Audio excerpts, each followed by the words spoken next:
Hello everyone, ಇವತ್ತು ನಾನು ಬ್ರೇಕ್ಫಾಸ್ಟ್ಗೆ ಖಾರ ಪೊಂಗಲ್ ಮಾಡ್ತಾ ಇದ್ದೀನಿ. ಆಲ್ರೆಡಿ ಒಗ್ಗರಣೆ ಹಾಕ್ತಾ ಇದ್ದೀನಿ. ಇನ್ನೊಂದು ಕಡೆ ನಾನು ಅಕ್ಕಿ ಹಾಗೂ ಬೇಳೆನ ಬೇಯೋದಕ್ಕೆ ಇಟ್ಟಿದ್ದೆ.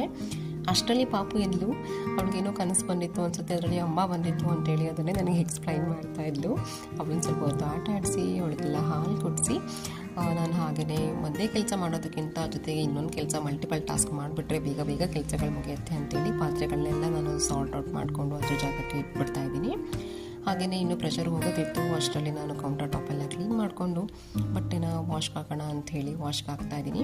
ತಿಂಡಿ ಎಲ್ಲ ಮುಗಿದು ಕಾಫಿ ಆಗೋ ಅಷ್ಟರಲ್ಲಿ ಬಟ್ಟೆ ವಾಶ್ ಆಗಿಬಿಡುತ್ತೆ. ಅಷ್ಟರಲ್ಲಿ ಅದಾದಮೇಲೆ ನಾನು ಒಣಗಾಕ್ಕೊಳ್ಬೋದು. ಹಾಗೆಯೇ ಅಕ್ಕಿ ಕಾಳು ಅಥವಾ ಬೇಳೆ ಯಾವುದನ್ನೇ ಆದರೂ ವಾಶ್ ಮಾಡಿರೋ ನೀರನ್ನ ಚೆಲ್ಲೋದಕ್ಕಿಂತ ಅದನ್ನು ಗಿಡಗಳಿಗೆ ಹಾಕಿ ಎಸ್ಪೆಷಲಿ ಫ್ಲವರಿಂಗ್ ಪ್ಲಾಂಟ್ಸ್ಗೆ ಹಾಕಿದ್ರೆ ತುಂಬ ಚೆನ್ನಾಗಿ ಹೂ ಬಿಡುತ್ತೆ. ಅವುಗಳಿಗೆ ಒಳ್ಳೆ ನ್ಯೂಟ್ರಿಷನ್ ಸಿಗುತ್ತೆ.